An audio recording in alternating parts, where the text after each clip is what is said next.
Comentario al Evangelio del tercer domingo de Adviento. El último profeta, 11 de diciembre de 2022. Primera lectura, Isaías 35, versículos 1 al 10. Salmo 145. Segunda lectura, Santiago, capítulo 5, versículos del 7 al 10. Evangelio de Mateo, capítulo 11, versículos 2 al 11. Dice así. Juan se enteró en la cárcel de las obras que hacía el Mesías y mandó a 2 discípulos a preguntarle: ¿eres tú el que tenía que venir o esperamos a otro? Jesús le respondió: id a contarle a Juan lo que estáis viendo y oyendo. Ciegos ven y cojos andan, leprosos quedan limpios y sordos oyen, muertos resucitan y pobres reciben la buena noticia, y dichoso el que no se escandalice de mí. Mientras se alejaba, Jesús se puso a hablar de Juan a las multitudes. ¿Qué salisteis a contemplar en el desierto? ¿Una caña sacudida por el viento? ¿Qué salisteis a ver, si no, un hombre vestido con elegancia? Los que visten con elegancia, ahí los tenéis, en la corte de los reyes. Entonces, ¿a qué salisteis? ¿A ver un profeta? Sí, desde luego, y más que profeta. Es el de quien está escrito: mira, yo envío mi mensajero delante de ti, él preparará tu camino ante ti. Os aseguro que no ha nacido de mujer nadie más grande que Juan Bautista, aunque el más pequeño en el reino de Dios es más grande que él. Poco le duró al Bautista el éxito de su predicación. Desde el desierto invitaba a la gente al cambio y a la conversión, una conversión especialmente dirigida a instaurar la justicia en el país de Israel y en sus instituciones, haciéndolas más humanas, justas e igualitarias. Su programa no era revolucionario, sino reformista.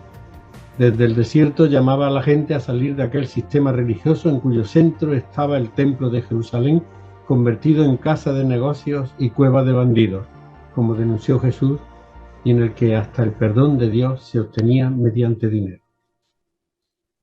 Como veíamos el domingo pasado, a quienes acudían a él los invitaba a compartir lo que tenían y a no abusar de nadie. Ay, si practicáramos a pequeña y gran escala hoy estas recomendaciones del Bautista, en un mundo en que una minoría se ha quedado con la mayoría de los recursos de la tierra que deberían ser repartidos entre todos. Por las estadísticas sabemos que el 10% de la población mundial acumula el 76% de la riqueza global, mientras que la mitad más pobre de la población solo posee el 2%. Por otra parte, el 0,01% de la población, porcentaje que engloba a los 520.000 personas más ricas del mundo, ha aumentado aún más su riqueza durante y tras la pandemia. Pero la denuncia de la injusticia por parte de Juan no quedó ahí, ni por eso terminó en la cárcel. Las autoridades religiosas, según el evangelista Juan, enviaron a los levitas que constituían una especie de policía del templo para preguntarle: ¿tú quién eres? Tranquilizados porque Juan les dijo que no era el Mesías, algunos de los enviados del grupo fariseo pusieron en tela de juicio su actividad. Entonces, ¿por qué bautizas si tú no eres el Mesías, ni Elías, ni el profeta?, le preguntaron. Pero la cosa no quedó ahí. Juan dio un paso más. Se atrevió a enfrentarse directamente por un asunto de familia con el poder político representado por Herodes Antipas. Así nos lo cuenta el evangelista Marcos en un relato que ha pasado a la literatura, la pintura, el teatro, la ópera y el cine. Dice así: porque él, Herodes, había mandado prender a Juan y lo había metido en la cárcel encadenado debido a Herodías, la mujer de su hermano Filipo, con la que se había casado. Porque Juan le decía a Herodes: no te está permitido tener la mujer de tu hermano. Herodías, por su parte, se la tenía guardada a Juan y quería darle muerte, pero no podía, porque Herodes sentía temor de Juan, sabiendo que era un hombre justo y santo, y lo tenía protegido. Cuando lo escuchaba quedaba muy indeciso, pero le gustaba escucharlo. Llegó el día propicio cuando Herodes, por su aniversario, dio un banquete a sus magnates, a sus oficiales y a los notables de Galilea. Entró la hija de la dicha Herodías y danzó, gustando mucho a Herodes y a sus comensales. El rey le dijo a la muchacha: pídeme lo que quieras, que te lo daré. Y le juró repetidas veces: te daré cualquier cosa que me pidas, incluso la mitad de mi reino. Salió ella y le preguntó a su madre: ¿qué le pido? La madre le contestó: la cabeza de Juan Bautista. Entró ella enseguida a toda prisa donde estaba el rey y le pidió: quiero que ahora mismo me des en una bandeja la cabeza de Juan el Bautista. El rey se entristeció mucho, pero debido a los juramentos hechos ante los convidados no quiso desairarla. El rey mandó inmediatamente un verdugo con orden de que le llevara la cabeza de Juan. Fue, lo decapitó en la cárcel y le llevó la cabeza en una bandeja y se la dio a la muchacha, y la muchacha se la dio a su madre. Al enterarse sus discípulos fueron a recoger el cadáver y lo pusieron en un sepulcro. Esta escena con el baile de Salomé, la hija de Herodías, ante el rey Herodes, fue reproducida de mil maneras a lo largo del tiempo, hasta el punto de generar una verdadera Salomemanía, tan lejos de la sobriedad del texto evangélico de Marcos. Incluso se llegó a adaptar este texto al cabaret como una danza de carácter erótico convertida en número de striptease, en el que las bailarinas presentaban una nueva y escandalosa imagen del deseo y la libertad sexual en la así llamada danza de los 7 velos, baile inspirado por una parte en la leyenda oriental de la diosa babilonia Ishtar, diosa del amor y la belleza, de la vida y de la fertilidad, asociada principalmente con la sexualidad, y por otra, dentro de nuestra cultura occidental, en el pasaje citado del Evangelio de Marcos. Aunque desde el punto de vista histórico parece ser que la causa de la decapitación del Bautista no fue solo la que cuenta el evangelista Marcos, pues aquel no solo acusaba de esto a Herodes, sino también de todos los crímenes que había cometido. Sabemos además, por el historiador judío Flavio Josefo, que hombres de todos lados se habían reunido con el Bautista, entusiasmados al oírlo hablar. Herodes, por su parte, temeroso de que la gran autoridad del Bautista indujera a los súbditos a rebelarse, pues el pueblo parecía estar dispuesto a seguir sus consejos, consideró más seguro, antes de que surgiera alguna novedad, quitarlo de en medio. De lo contrario, quizás tendría que arrepentirse más tarde si se produjera alguna sublevación.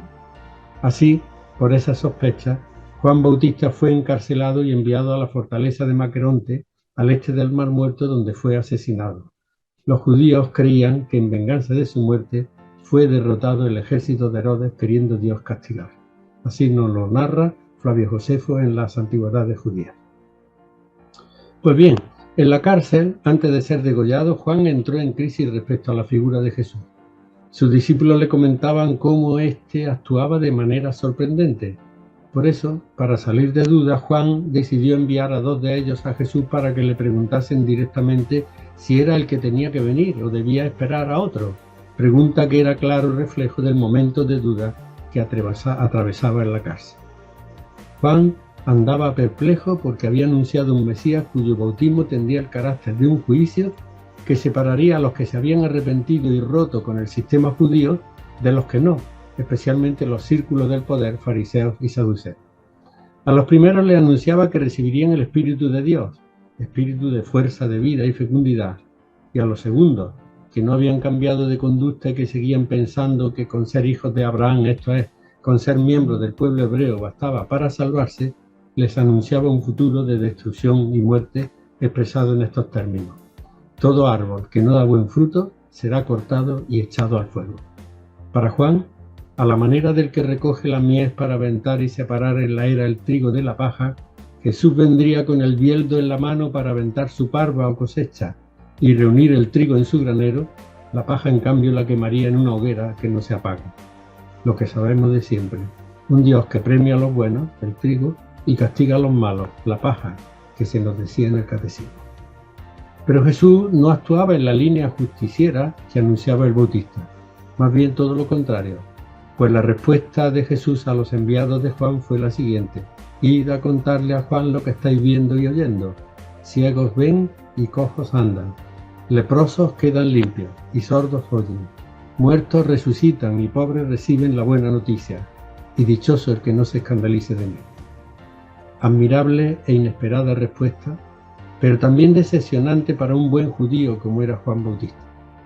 La respuesta de Jesús estaba en parte ya anunciada por el profeta Isaías cuando hablaba del futuro Mesías que vendría a liberar al pueblo de todo aquello que hacía de las personas seres aislados de su entorno, haciendo imposible la convivencia y la comunicación. La ceguera, la sordera, la lepra o lo que es peor aún, la muerte. Con todo eso vendría a acabar el Mesías. Pero el profeta Isaías anunciaba también al mismo tiempo la venganza y el desquite de Dios para con todos los enemigos del pueblo. Lo sorprendente es que Jesús no defendía esto ni de palabra ni de obra, sino que quiso poner fin a la era de la venganza e inaugurar una nueva etapa en la que se anunciaría la buena y anhelada noticia de liberación a los pobres, esto es, a todos aquellos a los que nadie tiene en cuenta y que la sociedad deja a la vera del camino. El mensaje de Jesús iba por estos derroteros distintos de los de Juan: no al juicio condenatorio, sí a la liberación; no al castigo, sí al perdón; no a la venganza y sí al amor sin medida. Esto parecería escandaloso a Juan, y por eso en este evangelio Jesús termina proclamando ante los enviados de Juan una nueva bienaventuranza: y dichoso el que no se escandalice de mí, esto es, el que acepte el modo de obrar de Jesús y con él su persona, su estilo de vida y su misión, en la que ni el castigo, ni la venganza, ni el juicio condenatorio tienen lugar, y menos el fuego eterno anunciado durante siglos por la Iglesia y con el que se nos asustaba de pequeño. Juan no había contemporizado con los poderosos, a los que llamaba camada de víboras, ni había vivido instalado en el lujo, como podía verse por su modo de vestir y de comer. Iba vestido de pelo de camello con una correa de cuero a la cintura, como el profeta Elías, y se alimentaba de saltamontes y miel silvestre, como los beduinos del desierto. El pueblo lo consideraba un profeta, pero Jesús fue más allá. El Bautista era más que profeta, era el precursor de un Mesías que iba a conducir al pueblo a la definitiva tierra prometida. Para Jesús, Juan era el mayor de todos los profetas que le precedieron, pero se quedó en las puertas del reinado de Dios, privilegio del que gozarían sus seguidores, sus discípulos. Juan, con su bautismo, sacaba a la gente de la institución judía y los conducía a la orilla del Jordán, donde se bautizaban. Pero el paso del Jordán para entrar en la tierra prometida estaba reservado a Jesús, el nuevo Josué. Jesús y Josué significan exactamente lo mismo en hebreo: Dios salva. Una tierra prometida, el reinado de Dios, donde no debe haber lugar para el odio, el desquite, la venganza, el arreglo de cuentas o el ojo por ojo y diente por diente, que deben ser sustituidos por el único mandamiento que no se puede mandar: el amor. Amaos los unos a los otros, no como a vosotros mismos, sino como yo os he amado, hasta dar la vida por la causa de un mundo donde reine la fraternidad y la sororidad y se recomponga la tan dividida familia humana. Por eso Juan fue el último profeta del Antiguo Testamento, el precursor de un Jesús que anunció que solo con el amor se curan las heridas del corazón humano. Toda una utopía cuando miramos al mundo actual dividido en bloques, con innumerables guerras y conflictos militares, con esta terrible e interminable guerra de Ucrania, con más de 10.000 soldados muertos, con extremas diferencias entre ricos y pobres, con países que nadan en la abundancia y países descartados, y con personas tanto en unos como en otros privados de la más mínima dignidad humana. Ciertamente es urgente poner en práctica la justicia anunciada por el Bautista. Este es el primer paso, pero el amor compasivo que anunciaba Jesús, el profeta nazareno, es tal vez la única receta que puede hacer de este mundo un mundo habitable. Y el camino para ello no es otro, sino que se implante en la tierra a gran escala la justicia que tan vivamente predicaba el Bautista, pues sin justicia el amor se hace imposible.